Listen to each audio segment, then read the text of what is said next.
बचपन से ना हम सब एक कहानी बहुत सुनते आ रहे हैं। जी बिल्कुल। रामायण की कथाओं में। हाँ। रामायण काल की वो कथा के लक्ष्मण जी पूरे 14 साल तक मतलब एक पल के लिए भी नहीं सोए थे। आमतौर पर जब हम ये सुनते हैं तो बस एक चमत्कार मान लेते हैं। एकदम सही कहा। हम इसे चमत्कार या किसी लोक कथा का हिस्सा मानकर आगे बढ़ जाते हैं। लेकिन क्या ये सिर्फ एक चमत्कार था या इसके पीछे युद्ध जीतने की कोई बहुत ही सोची समझी रणनीति थी? और सिर्फ रणनीति ही नहीं, मानव मनोविज्ञान का भी एक बहुत गहरा रहस्य इसमें छुपा हुआ है। बिल्कुल।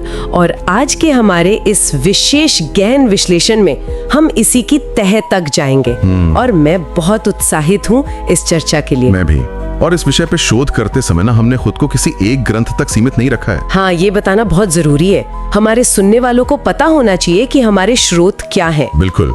इस पूरी घटना के अलग अलग पहलुओं को समझने के लिए हमने वाल्मीकि रामायण, अध्यात्म रामायण भी, अध्यात्म रामायण, आनंद रामायण और गोस्वामी तुलसीदास जी के रामचरितमानस जैसे जो एकदम दुर्लभ और प्रामाणिक मूल स्रोत हैं, उन्हें खंगाला है। और दिलचस्प बात यह है कि ये सारे ग्रंथ इस एक घटना को अलग अलग दृष्टिकोण से देखते हैं, है ना? एकदम। कोई ग्रंथ इसे भौतिक और रणनीतिक नजरिए से समझाता है तो कोई इसे गहरे योग दर्शन के रूप में सामने रखता है। तो आज का हमारा उद्देश्य सिर्फ एक पुरानी कहानी सुनाना नहीं है। बिल्कुल नहीं। आज हम इन्हीं ग्रंथों के आधार पर इस घटना की परतों को खोलेंगे ताकि हम इसके पीछे के शास्त्र प्रमाण, एक पत्नी के उस महान त्याग जिसे अक्सर भुला दिया जाता है, उर्मिला जी का त्याग, हाँ, और इसके सबसे जरूरी गूढ़ आध्यात्मिक अर्थ को समझ सके। तो आइए इसकी तह तक जाते हैं, क्योंकि जब हम किसी कहानी को बचपन से सुनते हैं ना तो हम उस पर सवाल उठाना ही बंद कर देते हैं। मतलब 14 साल तक बिना सोए रहना जैविक दृष्टिकोण से तो एक असंभव सी बात लगती है। संभव ही है एक सामान्य इंसान के लिए। हाँ, लेकिन जब हम इसके पीछे के शास्त्रों का अध्ययन करते हैं तो जो जानकारी सामने आती है वो सच में हैरान करने वाली है। तो हम वाल्मीकि रामायण से शुरुआत करते हैं। जी। जब भगवान राम को वनवास हुआ तो लक्ष्मण जी का उनके साथ जाना कोई मजबूरी नहीं थी। मतलब वो कोई सजा नहीं काट रहे थे। एकदम सही। वो उनका अपना पूरी तरह से सचेत और सोच समझ कर लिया गया फैसला था। यहाँ सचेत फैसला कहना बहुत सटीक रहेगा, क्योंकि लक्ष्मण वहाँ केवल एक छोटे भाई की तरह बस पीछे पीछे नहीं चले गए। नहीं, वन में जाने से पहले ही उन्होंने अपनी भूमिका तय कर ली थी और वो भूमिका थी एक रक्षक की, एक पहरेदार की। वाल्मीकि रामायण के अयोध्या कांड में इसका बहुत ही स्पष्ट श्लोक आता है। वो श्लोक क्या है? लक्ष्मण जी भगवान राम से स्पष्ट कहते हैं, अहम सर्वम करिष्यामि जाग्रतः स्वपतः चरते। इसका अर्थ अगर हम सरल भाषा में बताएं तो? इसका सीधा सा अर्थ है कि हे राम, आप जागें या सोएं, मैं आपकी हर प्रकार से सेवा करूंगा। आप जागें या सोएं, इस एक वाक्य में ना बहुत कुछ छुपा है। ये सिर्फ एक भाई का प्रेम नहीं है, ये एक रक्षक का शपथ पत्र लग रहा है। बिल्कुल। लक्ष्मण ने अयोध्या से निकलते ही ये स्पष्ट कर दिया था कि जब राम सो में होंगे तब भी सेवा और रक्षा का काम चलता रहेगा। और जाहिर है इसके लिए किसी एक को तो जागना ही पड़ेगा। और इस वादे को उन्होंने सिर्फ अयोध्या के राजमहल में भावना में बहकर नहीं कहा था, बल्कि दंडकारण्य जैसे भयानक जंगल में इसे पूरी तरह से निभाया भी। और हमें ये याद रखना चाहिए कि वन का जीवन कोई सामान्य जीवन नहीं था। मतलब वहाँ जंगली जानवरों का खतरा था, असुरों का भय था, हाँ, और मौसम की मार भी थी। ऐसे में हर समय चौकन्ना रहना बहुत जरूरी था। इसी बात का प्रमाण हमें वाल्मीकि रामायण के अरण्य कांड में मिलता है, जहाँ लिखा है, नित्यम जाग्रतो रामम रक्षन् सौमित्री अव्ययः, यानी सुमित्रा के पुत्र लक्ष्मण। जी, सौमित्र यानी लक्ष्मण बिना थके बिना रुके सदैव जाग कर राम की रक्षा करते थे। ये एक ऐसा निरंतर पहरा था जिसमें पलक झपकाने की भी गुंजाइश नहीं थी। ये कल्पना करना ही बहुत मुश्किल है। 14 साल तक लगातार ऐसे चौकन्ना रहना किसी भी इंसान के शरीर और दिमाग के लिए ये कितना बड़ा तनाव हो सकता है। बहुत बड़ा तनाव। और यहीं पर विज्ञान और प्रकृति के नियम बीच में आ जाते हैं। मतलब एक सामान्य इंसान अगर कुछ दिन भी ना सोए तो उसे मति भ्रम होने लगता है, शरीर के अंग काम करना बंद कर देते हैं। बिल्कुल, प्रकृति ने शरीर को आराम करने के लिए नींद का नियम बनाया ही है। तो फिर हमारे ग्रंथ इस बात को कैसे समझाते हैं? मतलब लक्ष्मण जी प्रकृति के इस इतने कड़े नियम को पार कैसे कर पाए? देखिए, यहाँ सबसे दिलचस्प बात यह है कि हमारे ग्रंथ प्रकृति के नियमों को कभी नकारते नहीं है, बल्कि वो उन्हें बहुत ही दार्शनिक रूप में पेश करते हैं। दार्शनिक रूप में? वो कैसे? अगर हम उत्तर भारतीय रामकथा परंपरा को देखें, विशेष रूप से अध्यात्म रामायण और आनंद रामायण को, तो इस जैविक चुनौती का बड़ा ही तार्किक और काव्यात्मक जवाब मिलता है। अच्छा। इन ग्रंथों में बताया गया है कि प्रकृति का नियम साक्षात निद्रा देवी के रूप में प्रकट होता है। निद्रा देवी? हाँ, जब लक्ष्मण वन में अपनी पहली रात का पहरा दे रहे होते हैं ना, तब निद्रा देवी उनके सामने आती हैं। निद्रा देवी एक तरह से शरीर की आवश्यकता या नियम का प्रतीक है। वो लक्ष्मण से कहती हैं कि सृष्टि के चक्र के अनुसार तुम्हें सोना ही होगा। मतलब तुम अपनी मर्जी से नींद को ऐसे हमेशा के लिए नहीं टाल सकते। एकदम सही। और लक्ष्मण जी जो अयोध्या से इतना बड़ा संकल्प लेकर आए थे, उन्होंने इसे आसानी से तो माना नहीं होगा। मुझे लगता है कि ये प्रकृति के नियम और इंसान के संकल्प के बीच का एक सीधा टकराव था। टकराव तो था, लेकिन ये टकराव बहुत ही विनम्र और दृढ़ था। लक्ष्मण जी ने निद्रा देवी से साफ शब्दों में कहा कि वो एक कर्तव्य से बंधे हुए हैं, अपने भाई की रक्षा के कर्तव्य से। जी। जब तक उनके बड़े भाई और भाभी वन में तपस्वी का जीवन जी रहे हैं और जब तक ये 14 वर्ष का वनवास समाप्त नहीं हो जाता, वे निद्रा ग्रहण नहीं कर सकते। उनका संकल्प प्रकृति के नियम से बड़ा था। लेकिन नींद तो एक ऊर्जा है ना, एक जरूरत है शरीर की। अगर वो लक्ष्मण के पास नहीं जाएगी तो उसे कहीं ना कहीं तो जाना ही होगा। ऊर्जा को नष्ट तो नहीं किया जा सकता, उसे सिर्फ ट्रांसफर किया जा सकता है। हाँ। और यहीं से कहानी उस दिशा में मुड़ती है जो शायद हमारे सुनने वालों को सबसे ज्यादा भावुक कर देगी। निद्रा देवी वहां से सीधे अयोध्या जाती हैं, लक्ष्मण की पत्नी उर्मिला के पास। बिल्कुल। निद्रा देवी अयोध्या के राजमहल में उर्मिला के पास पहुंचती हैं और उनसे पूछती हैं कि लक्ष्मण के हिस्से की नींद को कौन स्वीकार करेगा। और उर्मिला जी का जवाब? उनका जवाब इतिहास के सबसे महान मौन बलिदानों में से एक है। उन्होंने कहा कि पति धर्म की रक्षा हेतु मैं 14 वर्ष तक उनकी निद्रा स्वीकार करती हूँ। ये सच में ये बहुत ही भावुक करने वाला क्षण है। इस तरह लक्ष्मण वन में जागते रहे और उर्मिला 14 वर्षों तक योग निद्रा में रहीं। लेकिन यहाँ हमारे श्रोताओं के लिए एक बात स्पष्ट करना बहुत जरूरी लग रहा है मुझे। जी बताइए। जब हम योग निद्रा शब्द का इस्तेमाल करते हैं तो अक्सर लोग इसका मतलब एक साधारण गहरी नींद या किसी कोमा जैसी स्थिति से निकाल लेते हैं। लेकिन भारतीय दर्शन में योग निद्रा का अर्थ ये तो नहीं है, है ना? नहीं, बिल्कुल नहीं। इस अंतर को समझना बेहद जरूरी है। योग निद्रा कोई साधारण बेहोशी या आलस वाली नींद नहीं है। ये एक अत्यंत उच्च आध्यात्मिक अवस्था है जिसे हम सचेत विश्राम कह सकते हैं। हाँ, सचेत विश्राम। उर्मिला केवल आंखें बंद करके सो नहीं रही थी, वो एक गहरे ध्यान की अवस्था में थी जहां उनका शरीर विश्राम कर रहा था, लेकिन उनकी चेतना पूरी तरह से जागरूक थी। मतलब वो अपने तपोबल से लक्ष्मण के शरीर की जैविक आवश्यकता को अपने ऊपर ले रही थी। एकदम सही। ये एक तरह का आध्यात्मिक ऊर्जा का ट्रांसफर था। उर्मिला ने लक्ष्मण की शारीरिक थकावट और नींद को अपने योग बल से सोख लिया ताकि लक्ष्मण बिना किसी शारीरिक बाधा के अपने कर्तव्य का पालन कर सके। ये तो अद्भुत है। मतलब उर्मिला का ये त्याग कोई निष्क्रिय काम नहीं था, बल्कि एक बहुत ही सक्रिय और कठिन तपस्या थी। इसी कारण से उन्हें अक्सर एक अदृश्य तपस्विनी माना जाता है। बिल्कुल। इतिहास में अक्सर हम हमेशा मंच पर दिखने वाले नायक की ही बात करते हैं। लक्ष्मण की वीरता और उनके त्याग की चर्चा होती है, लेकिन उर्मिला वो नींव का पत्थर है जो कभी दिखाई नहीं देती।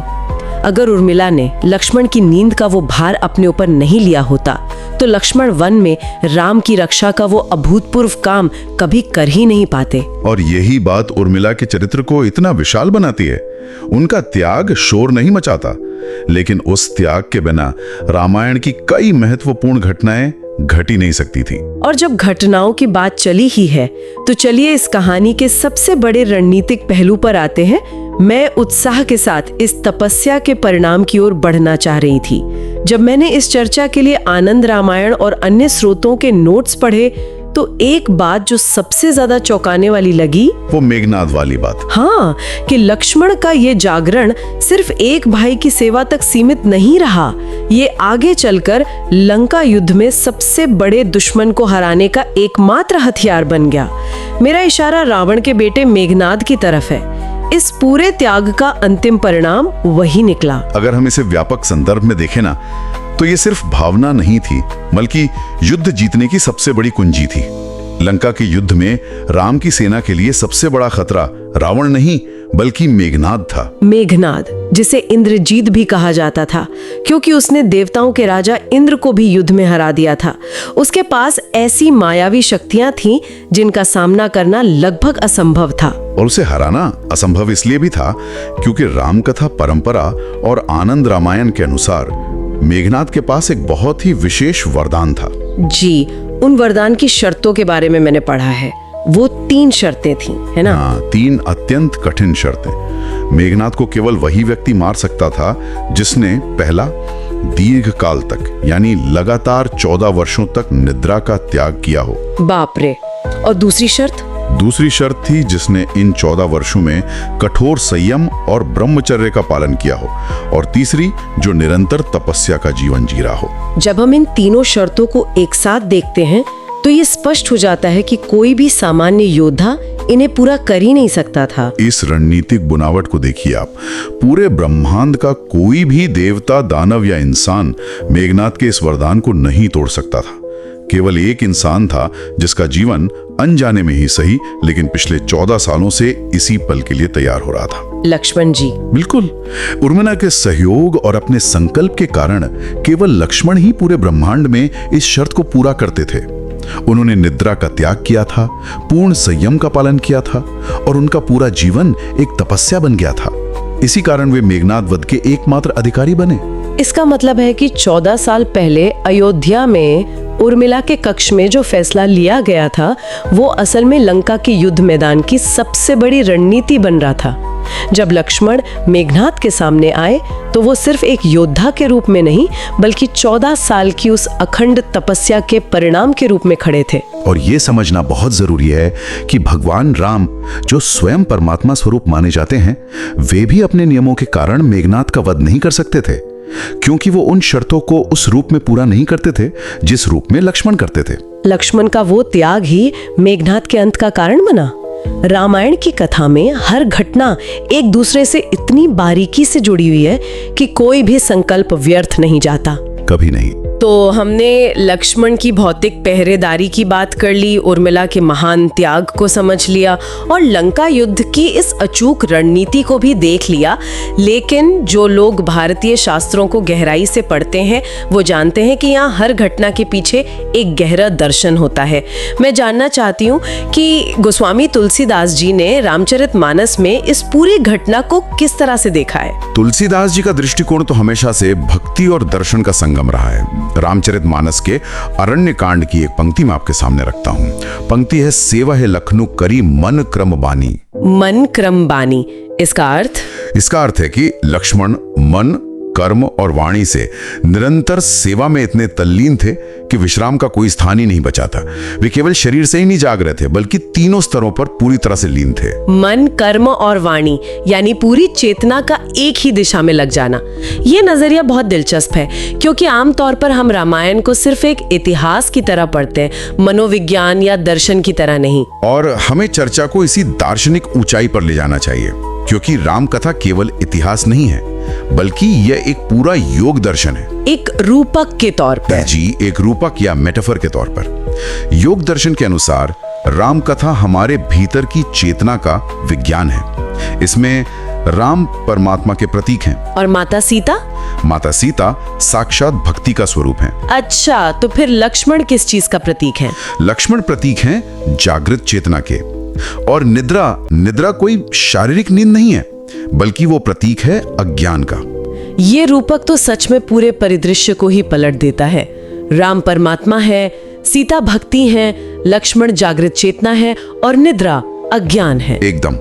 और इसी मुख्य निष्कर्ष को हमें समझना है। जब किसी इंसान की चेतना यानी लक्ष्मण पूरी तरह से परमात्मा यानी राम और भक्ति यानी सीता की सेवा में लग जाती है तो अज्ञान रूपी निद्रा स्वतः समाप्त हो जाती है। मतलब वहां अज्ञान के लिए कोई जगह ही नहीं बचती। बिल्कुल। सच्ची भक्ति का अर्थ ही है निरंतर जागरूकता, सेवा और त्याग। जब तक चेतना जागृत है तब तक अज्ञान हावी नहीं हो सकता। और मेघनाद उसी अज्ञान और अहंकार का सबसे भयानक रूप था जिसे केवल एक जागृत चेतना ही मार सकती थी। ये सच में एक अद्भुत बात है। सच्ची भक्ति का अर्थ केवल आंखें बंद करके बैठना नहीं है बल्कि हर पल सचेत रहना है। जी।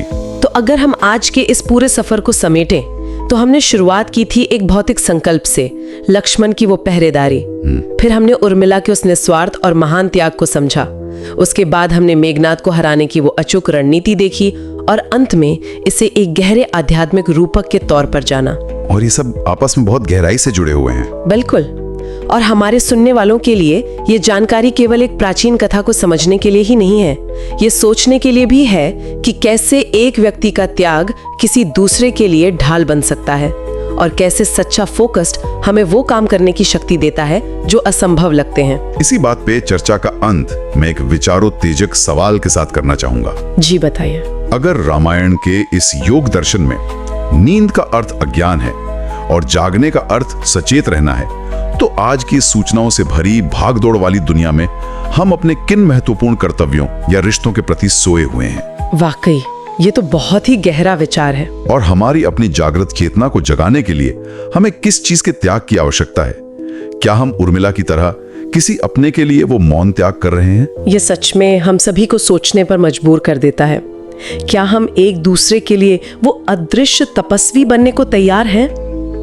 इस गहरे विचार को हम आज यहीं छोड़ते हैं ताकि हमारे श्रोता इस पर मनन कर सके। आज के इस गहन विश्लेषण में हमारे साथ जुड़ने के लिए बहुत बहुत धन्यवाद। मिलते हैं अगली बार एक नए विषय की गहराई में उतरने के लिए। तब तक अपनी चेतना को जागृत रखिए।